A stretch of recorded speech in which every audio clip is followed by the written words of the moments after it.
Hello friends, welcome to met DG classes. आज history का chapter 6 करने वाले हैं, 3 वर्ग। इससे पहले बाकी का चैप्टर मैं करवा चुका हूं। अगर वो चैप्टर आपको चाहिए तो नीचे डिस्क्रिप्शन में आपको सारे चैप्टर के लिंक मिल जाएंगे, तो वहां से आप जाके बाकी चैप्टर देख सकते हैं। तो चलिए आज की क्लास हम स्टार्ट करते हैं। ये है आपका MCQ क्वेश्चन, और जितने भी है सब में आपको 4 ऑप्शन मिलेंगे। तो आज का जो पहला क्वेश्चन है वो है हमारा, सामंतों का घर क्या कहलाता था। जो सामंत होते थे उनके घर क्या कहलाते थे, ये हमें बताना है। तो यहाँ पर आपको 4 ऑप्शन देखने के लिए मिल जाएगा। पहला नाइट है, दूसरा मेनर भवन है, तीसरा है फीका और चौथा है एबी। तो जो हमारा राइट आंसर हो जाएगा वो हो जाएगा मेनर भवन। क्या हो जाएगा? मेनर भवन। दूसरा क्वेश्चन देखते हैं। दूसरा क्वेश्चन क्या पूछ रहा है? दूसरा क्वेश्चन जो हमें पूछा जा रहा है वो कह रहा है कि सर्फ किसे कहा जाता है। तो सर्फ जो हम कहते हैं वो किसे कहते हैं? तो इसका जो राइट आंसर है वो है भूदास। ऑप्शन नंबर सी, सर्फ किसे कहते हैं? भूदास को। क्वेश्चन नंबर 3 देखते हैं कि क्वेश्चन नंबर 3 हमसे क्या पूछा जा रहा है। क्वेश्चन नंबर 3 जो है वो हमसे कह रहा है, पादुना विश्वविद्यालय किस देश में था? Option number A Germany, B Italy, C England और डी फ्रांस। तो इसका जो राइट आंसर है तीसरा का वो हो जाएगा ऑप्शन नंबर बी, इटली। पादुना विश्वविद्यालय किस देश में है? वो है हमारा इटली में। क्वेश्चन नंबर 4, पेट्रार्क किस नगर का स्थानीय निवासी था? तो जो पेट्रार्क जो था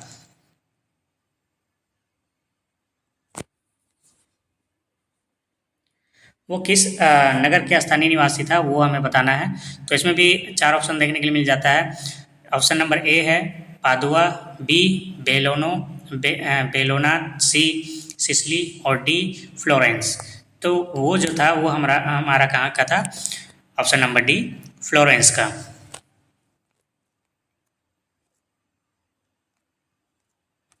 क्वेश्चन नंबर 5, क्वेश्चन नंबर जो 5 है वो बोल रहा है, जर्मनी के फेक जनजाति ने किस देश का निर्माण किया? तो उसने जो निर्माण किया था वो फ्रांस का किया था। किस देश का किया था? फ्रांस का। तो ऑप्शन नंबर डी हो जाएगा अपना राइट आंसर। क्वेश्चन नंबर 6 देखते हैं। क्वेश्चन नंबर 6 जो हमसे कह रहा है, वो कृषकों के द्वारा चर्च को अपनी फसल का 10वां भाग, क्या बोल रहा है, जो चर्च था उसका अपनी फसल का कौन सा भाग? 10वां भाग देना पड़ता था, जिसे क्या कहा जाता था? यानी कि वहाँ के जो कृषि थे वो चर्च को अपना 10वां भाग देता था, उसको क्या कहते थे, ये आपको बताना है। तो यहाँ पर भी आपको 4 ऑप्शन मिलते हैं, प्लाउमैन, टेली, एबी और ऑप्शन नंबर डी टिथ। तो क्या कहते थे? हमारा राइट आंसर हो जाएगा ऑप्शन नंबर डी, टिथ। क्या बोला जाता था? टिथ बोला जाता था। क्वेश्चन नंबर 7, मार्क ब्लॉक कौन था? तो मार्क ब्लॉक आपका कौन था? वैज्ञानिक था या फिर ज्योतिषी था या इतिहासकार था या फिर पत्रकार था? तो जो अपना मार्क ब्लॉक था वो अपना इतिहासकार था। ऑप्शन नंबर बी हो जाएगा अपना right answer. Question number 8, Europe में सबसे पहले विश्वविद्यालय कहाँ स्थापित हुआ था? तो यूरोप में सबसे पहले जो स्थापित हुआ था वो हमारा इटली में हुआ था। ऑप्शन नंबर ए हो जाएगा अपना right answer. Question number 9, question number 9 हमसे पूछा जा रहा है कि जो सामंतवाद थे, सामंतवाद की छोटी इकाई को क्या कहते थे? तो वो छोटी इकाई को हम लोग नाइट बोलते थे। क्या बोलते थे उन लोग? क्या बोलता था? नाइट बोला जाता था।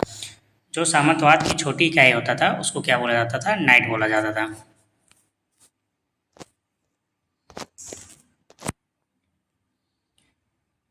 क्वेश्चन नंबर 10, सामंतवाद का अधिकर्म नहीं था, किस पे नहीं था, ये हमको बताना है। तो यहाँ पर भी आपको 4 ऑप्शन देखने के लिए मिल जाते हैं। चार में क्या पूछ रहा है? ऑप्शन नंबर ए में बोल रहा है कि ड्यूक। क्या बोल रहा है? ड्यूक। बी बोल रहा है किसान, और सी बोल रहा है नाइट, और डी बोल रहा है राजा। तो सामंतवाद का अधिकर्म नहीं था, किसमें नहीं था अपना?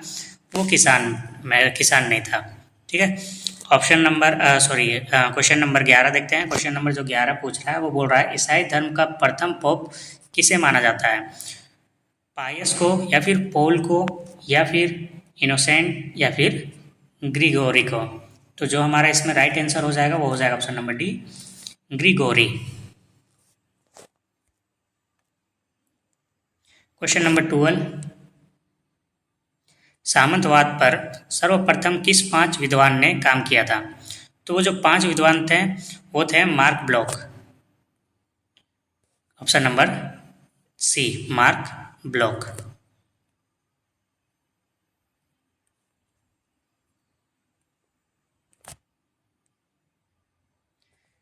क्वेश्चन नंबर 13, हेनरी सप्तम ने ड्यूडर वंश की स्थापना कब की थी?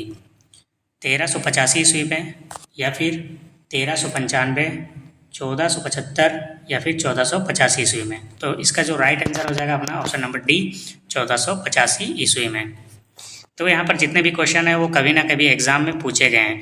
तो आपको पता ही होगा एग्जाम में हमेशा रिपीटेड क्वेश्चन ही आते हैं, अलग से कुछ नहीं आते हैं। जो भी इम्पोर्टेंट क्वेश्चन होते हैं उसी को ही रिपीट करते हैं। 70% रिपीटेड रहता है, 30% आपका क्या हो जाता है, उसमें कुछ अलग पूछा जाता है। लेकिन आपको यहाँ ये सारे क्वेश्चन जितने भी आए हैं वो सारे मैंने मेंशन करवा दिए हैं, इससे बाहर आपका चैप्टर में से नहीं पूछ सकता है। क्वेश्चन नंबर 14 देखते हैं, डथों की खोज न्यू एम्स्टर्डम का आधुनिक नाम क्या था? न्यूयॉर्क था, मिसिसिपी था, वेस्ट इंडीज था या फिर ऑस्ट्रेलिया था? तो उसका जो नाम था वो क्या था? न्यूयॉर्क था।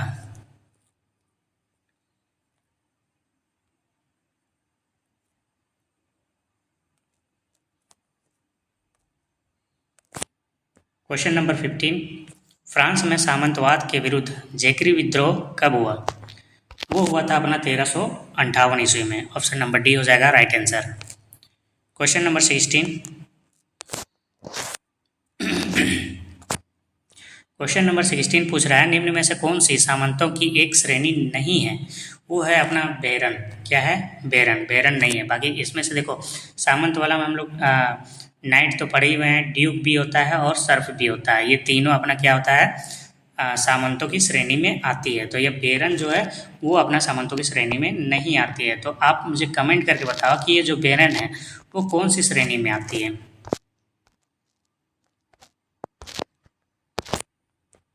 क्वेश्चन नंबर 17, लॉर्ड के घर को क्या कहा जाता है?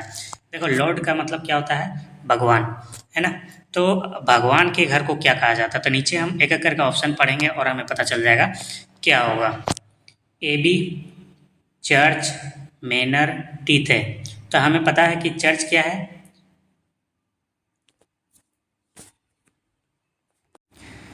तो चर्च क्या है? ईसाई धर्म जहाँ पर अपना क्या करते हैं? आस्था लेके जाते हैं, जहाँ पर अपनी विचारधारा भगवान के सामने बताते हैं। तो वो क्या कहलाता है? अपना चर्च कहलाता है एक टाइप से। तो अपना ये क्या हो जाएगा? राइट आंसर हो जाएगा इसमें से। लॉर्ड के घर को क्या कहा जाता है? चर्च कहा जाता है। अगर यहाँ पर टेम्पल होता, मस्जिद होता चर्च के अलावा, तो टेम्पल हो जाता। अगर टेम्पल की जगह मस्जिद होता तो मस्जिद हो जाता। लेकिन अभी हम सामंतवाद के बारे में पढ़ रहे हैं तो उसमें क्या होता है? हम लोग चर्च को मानते थे। क्वेश्चन नंबर आते हैं अपना 17 में, सॉरी 17 हो गया। क्वेश्चन नंबर 18, किस शासक काल में यूरोप में सामंतवाद की जड़ें मजबूत हुई थी? तो आपको शासक का काल बताना है। किस शासक के काल में सामंतवादों की जड़ी ज़्यादा मजबूती हुई थी? तो वो था अपना option number B, Charlemagne. Right answer क्या हो जाएगा? Option number B.